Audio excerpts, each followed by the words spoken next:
अस्सलाम वालेकुम रहमतुल्लाहि व बरकातुहू। देखिए, हमने लास्ट टाइम आपको पढ़ाया था वाहिद और जमा। ठीक है, वाहिद और जमा, वाहिद से जमा कैसे बनाने हैं और जमा से वाहिद कैसे होते हैं। ठीक है, जमा के वाहिद क्या होते हैं और वाहिद के जमा और जमा के वाहिद। आज इस क्लास में हम आपको पढ़ाएंगे जिन्स यानी जेंडर। इंग्लिश में आपने पढ़ा होगा जेंडर, या हिंदी में कहते हैं इसको लिंग। ठीक है, तो जो आपका जिन्स है वो हमारा उर्दू में दो तरह का होता है, एक मुज़क्कर होता है और दूसरा मुअन्नस होता है। ठीक है, जिन्स हमारा दो प्रकार का होता है, एक मुज़क्कर और दूसरा मुअन्नस।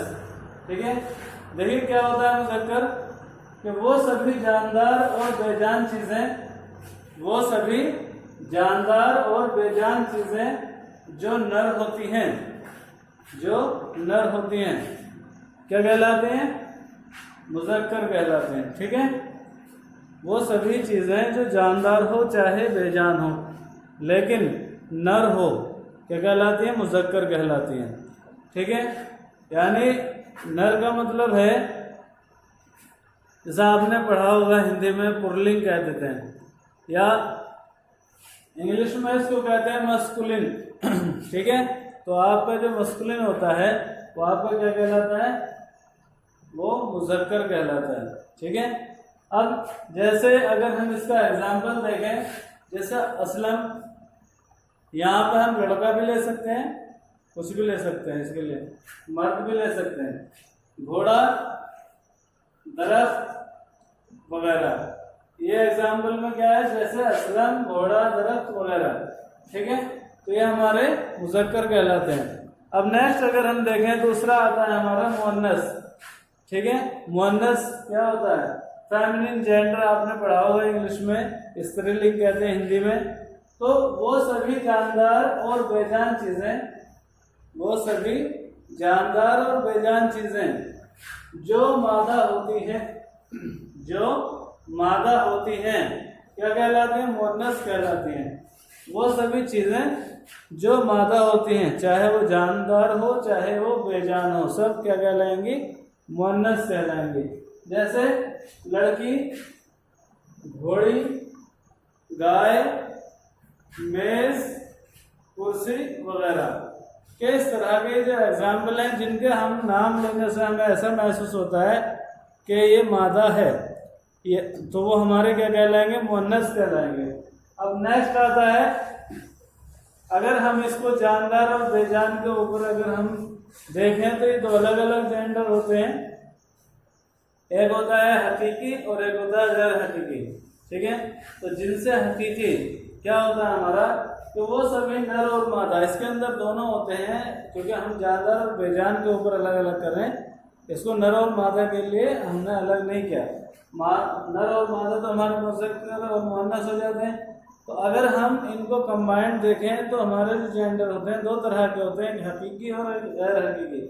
वो सभी नर और मादा जो जानदार होते हैं वो हकीकी कहलाते हैं, जिनसे हकीकी, और जो वो सभी जिन्स जो मतलब वो बेजान होती हैं तो वो हमारी क्या कहलाती हैं? जिनसे गैर हकीकी। वो सभी नर और मादा जो जानदार हैं जिनसे हकीकी कहलाते हैं। जैसे अगर हम देखें गाय, घोड़ा वगैरह। ठीक है, अगर हम बात करें जिनसे गैर हकीकी की, तो जिनसे गैर हकीकी क्या है? वो सभी नर और मादा जो बेजान हों या बेजान होती हैं तो वे क्या कहलाते हैं? जिनसे गैर हकीकी कहलाते हैं। जैसे मेज, कुर्सी, आसमान वगैरह। तो ये हमारे कैसे होते हैं?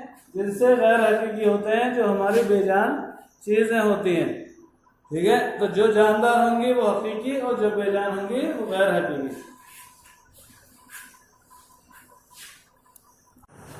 देखिए, यहाँ पे मैंने कुछ अल्फाज लिखे हैं, मुज़क्कर अल्फाज और उनके मुअन्नस अल्फाज। ठीक है, जैसे हमारा मुज़क्कर होता है मर्द, तो मर्द का मुअन्नस क्या होगा?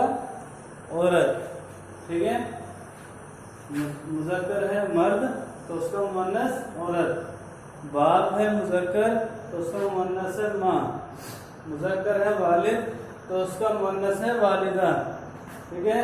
मुज़क्कर है घोड़ा, उसका मुअन्नस है घोड़ी। बैल जो है हमारा मुज़क्कर है तो उसका जो मुअन्नस है गाय। लड़का जो है हमारा मुज़क्कर होता है तो उसकी मुअन्नस क्या होता है, लड़की। मुज़क्कर में अगर साहब कहते हैं साहब तो उसका होता है साहिबा, ठीक है। अगर बादशाह है तो उसका मुज़क्कर का मुअन्नस क्या होगा, रानी। अगर शोहर मुज़क्कर है तो उसका मुअन्नस होता है बीवी। अगर आलिम है हमारा कोई आलिम मुज़क्कर होता है उसका मुअन्नस क्या होता है, आलिमा। तो ये हमारे कुछ अल्फाज होते हैं जो हमारे मुज़क्कर के और मुअन्नस में होते हैं, मुज़क्कर में भी होते हैं मुअन्नस में भी होते हैं। और बहुत अल्फाज ऐसे होते हैं जो मुज़क्कर होते हैं उनके मुअन्नस नहीं होते, और जिनके मुअन्नस होते हैं उनके मुज़क्कर नहीं होते, ठीक है। तो ऐसे अल्फाज बहुत सारे होते हैं। अगर हम आपको बहुत से अल्फाज दें कि उनमें से कौन मुज़क्कर है कौन मुअन्नस है, ये हमें छांटना होता है। जो आपके एग्ज़ाम में आता है बोर्ड में वो यही आता है कि कौन मुज़क्कर है कौन मुअन्नस है बताइए। तो ये अलग अलग अल्फाज हमें छांटने के लिए दिए जाते हैं, और ये नहीं होता कि इनके मुज़क्कर के मुअन्नस लिखे मुअन्नस के मुज़क्कर लिखे, ऐसे नहीं, बल्कि अलग अलग छिटवाए जाते हैं कि कौन मुज़क्कर है और कौन मुअन्नस है बताइए। तो हमें उसी पर फिर हमें ये देखना होता है कि इनमें कौन हमारा मर्दाना है और कौन जनाना है। तो जो जनानी चीज़ें होती है वो हमारी मुअन्नस होती हैं, और जो मर्दाना चीज़ें होती हैं वो हमारे मुज़क्कर होते हैं, ठीक है। तो आज के लिए इतना ही, आपसे अल्लाह हाफिज़। और जो अल्फाज आपके सामने कोई ऐसा लफ्ज़ आए जिसको आपको ये पता ना हो ये मुज़क्कर है कि मुअन्नस है, तो मेरे कमेंट करिए और मुझसे पूछें, मैं उसका आपको इंशाल्लाह जल्दी जवाब दूंगा। अल्लाह हाफिज़।